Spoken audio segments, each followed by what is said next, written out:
Greetings, greetings, greetings. You are now tuned into the vault. Trust Christian, own nothing, control everything.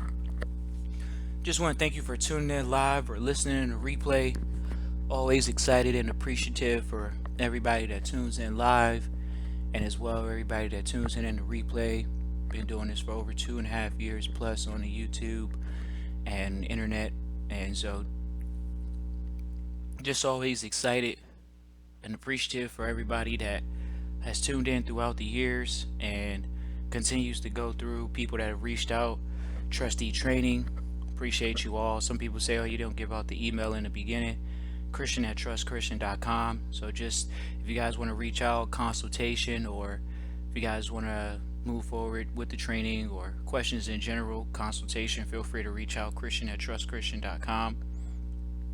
So we're going to start out as we always do, Tuesday, 8 p.m. Eastern Standard Time, talking about the news first. So just let you all know, Ripple, which is a cryptocurrency, probably should start out with one of the bigger announcements today or this past week, in the past 7 days. Ripple, which is a cryptocurrency utilized by banks, has taken a $50 million stake in MoneyGram, which it's already been used through MoneyGram. And now you see more and more attention. You see more and more growth in this industry. And we just want to point that out. You all can feel free to look up Ripple. A lot of people ask, well, why talk about the cryptocurrency still at this point? Why talk about blockchain? The reason why we do that is for many reasons. One of them being that there's a great transfer of wealth going on right now. And some people don't want to miss out. And we always appreciate people that at least understand, sometime in emerging markets, you have to take that risk. But where there's great risk, there's great reward.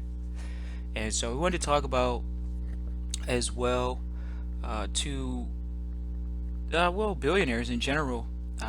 One of them is dealing with Facebook this year. Is getting ready to launch their own cryptocurrency internally. There's already internal payments going on with the cryptocurrency, but you all can see that now an even more major player is inside of the crypto blockchain market, one of the largest social media websites. And you're going to see other social communities utilize this internal payment system across international borders, and it's going to continue to grow. If you all are familiar with the Winklevoss twins, these are the same twins that were in a lawsuit with Zuckerberg, and they actually won, saying that their idea was stolen for Facebook, and they went into a blockchain technology company called Gemini, which Gemini Trust is once again in trust, but at the same time just a great opportunity for you all to see that major players are in the space. The space is still growing for individuals that may have think and been discouraged that this is a space that they possibly shouldn't be in. If you all don't know, there is a gentleman named John McAfee, another very wealthy individual. John McAfee created McAfee. It was a program for computers back in the day. I think it was actually a what was that? A security or what is it? Antivirus software. McAfee Magic.com is doing business now. Once again, they are in the crypto space. You all can see the transition going on right in front of your face, and I always want to point out those points to you all. Really excited about that. So just a couple announcements this week that you want to look into, but today's episode is going to be about accounting, what your accountant doesn't want you to know. So we're going to be going over that today and go forward from there. So what your accountant doesn't want you to know. We always start out with letting you know, just because you don't know something doesn't mean that it doesn't exist. There's things that we know, and there's things that we don't know that we don't know. And those things come from either private trustee training or you just being in a position to always continuously grow yourself, grow the wealth, and do it in the proper position. So today we had a lot of requests. This is a per request episode where a lot of people ask about, well, what is it that my accountant doesn't know? Well, just be very prepared that just because your accountant doesn't know doesn't mean that it doesn't exist. And it's a big deal because If your accountant knew it, they would have already told you about it. Would you agree? Let's start out with some basic questions. If your accountant really knew everything about accounting, that's called arrogance. We're living in a marketplace in a time where literally people are okay with having someone ignorant around them on their team. And so we had to do an episode about what your accountant doesn't want you to know. Just we're gonna do this.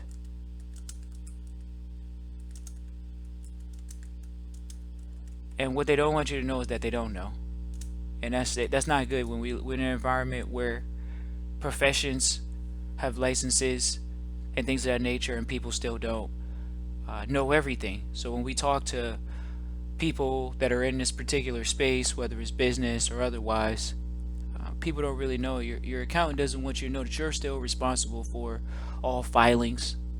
You're responsible for the numbers on the paper. If you're a trustee, if you're a fiduciary, if you are a CEO, some people call themselves owners of a company, you're responsible. That's what your accountant doesn't want you to know. Accountants traditionally try to take the position of, well, I know it all. You only know accounting through me. What happened to you knowing it? And so we're going to talk about those things today. We can already start out with one question. A lot of people say, "Oh, I want to go private," but what happened? Does your accountant know about the trust and estate tax form? Have they ever filled one out before? These are questions you can start already writing down and preparing. Have they ever done one? Have they ever had one returned? How familiar are they with it? What are their qualifications? A lot of times you see a lot of accountants, they're not all created equal. That's why we're doing this episode. What is an accountant? Some of them go on to become more than just an accountant. It's called a CPA, certified public accountant. So when you ask questions, they've been certified in public information. Very, very important to realize and know. We were trained by enrolled agents, people that in our private sector, in the private trustee realm, we're very familiar with an enrolled agent. A lot of people don't know what an enrolled agent is. We'll give you all the definition tonight. Since you all don't know, this will go on public record that we talked about this, that we shared this. We sit in front of lawyers that tell us all the time, I don't know what an enrolled agent is. They say, I've never heard of that before. What is that? An enrolled agent. We're going to talk about that for a quick second here. These are some of the highest accounting standards that are out there. This is not agent on our part at the vault. This is preparing you. People say, I've never heard about that private stuff before. We've never heard about the private sector, private trust. We're only familiar with public. Oh, yeah, my public account, he told me about that. The public one. An enrolled agent is a person who has earned the privilege of representing taxpayers before the Internal Revenue Service, either passing a 3-part comprehensive IRS test, not the vault test, covering individual and business tax returns, a thorough experience as a former IRS employee, as thorough as the former IRS employee, they should say. Enrolled agent status is the highest credential the IRS awards. Individuals who obtain the elite status, see how they call it elite? So who would you have on your team? Are you having an elite accountant? Have you searched out an elite accountant? If you don't have an elite accountant, it shows what level your accountant's at. Individuals who obtain the elite status must adhere to ethical standards. See, ethics. And complete 72 hours of continuing education courses every 3 years. Enrolled agents, like attorneys and certified public accountants, traditionally the people that take this test, have unlimited practice rights.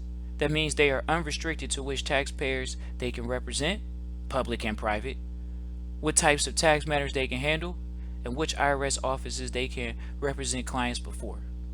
You all can feel free to go look up that. Not all certified public accountants, not all tax attorneys are created equal, but you can see that there is credentials that you can beseech and acquire, and it doesn't have to cost you an arm and a leg. It's just finding somebody that has made it a point to continue their education in their field.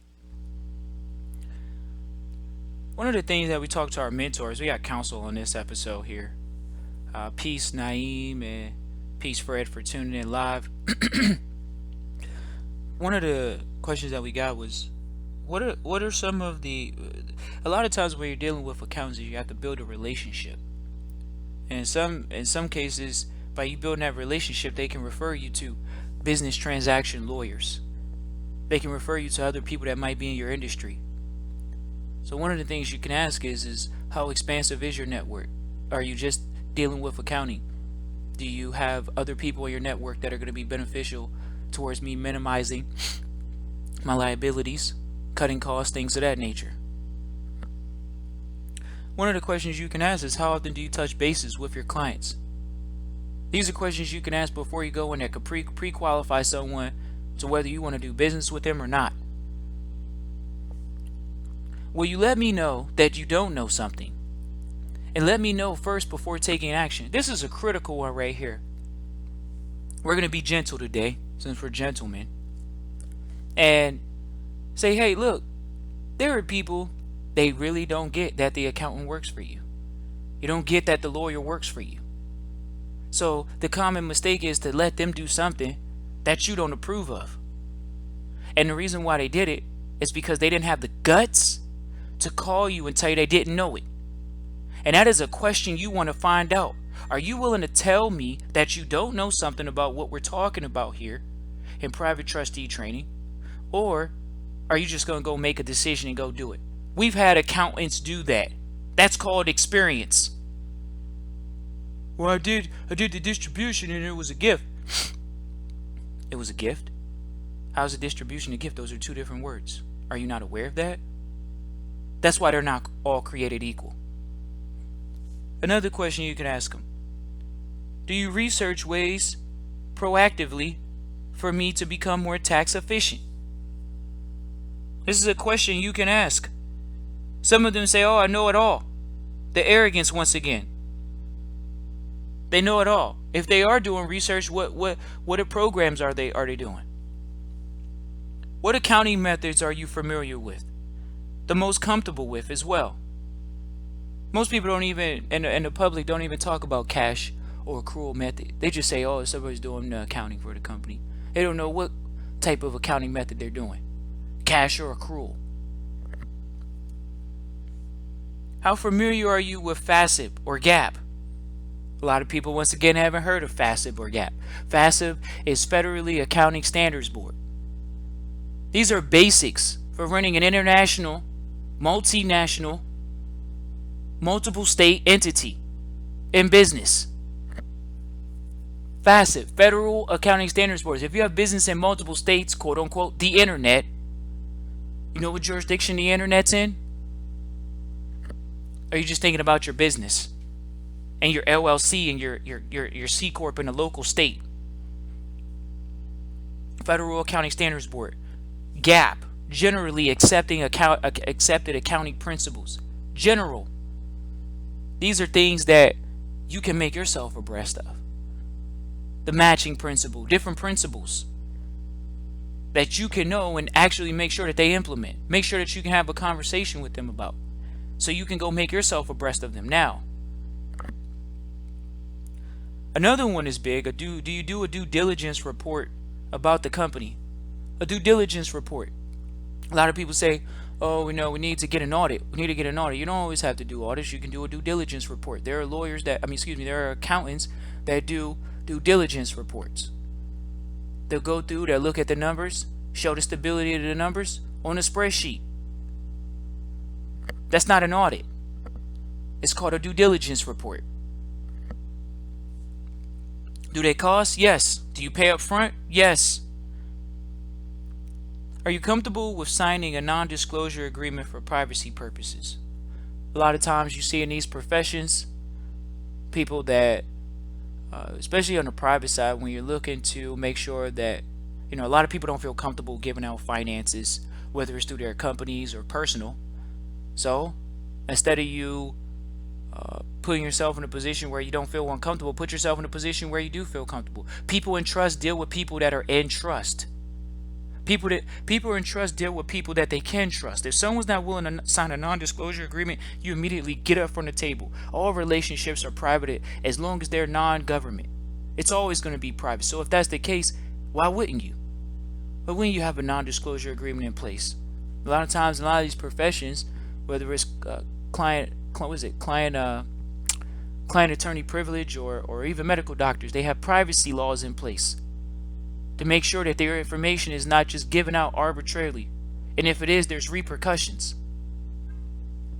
You come into the private say, oh, we're dealing in private trust or dealing in private family foundations. We want to be able to make sure that we have transparency. The way that you get that is a non-disclosure agreement. Something that sometimes trustees hesitate on because they're uncomfortable with finances and sharing that information with someone that is a licensed professional, tax attorney or accountant. Accountants, even CPA positions, are licensed. They pass tests. Really wanted to make it a point to go over some basic questions. They can be very quickly. Your phone calls can be very quickly with accountants, asking them these style of questions. If somebody hasn't done it before, why are you wasting your time? You can get up and walk away. How are they helpful to you? Are they willing to learn something that they've never learned before? Well, what do you mean? I don't know. I don't know about the private sector. I don't know if that's legal on the public side. Okay, well, provide the information for them to search out, or provide that information that maybe an attorney has helped you solidify that you can talk to the accountant about. But are they willing to learn something that they don't know?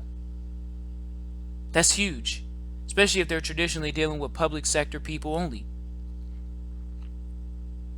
A lot of people say, "Oh, I don't know how this is supposed to be done," or especially on the private side, they don't know how it's supposed to be done. But in all actuality, there's a system, and when you implement that system, you achieve the results you want.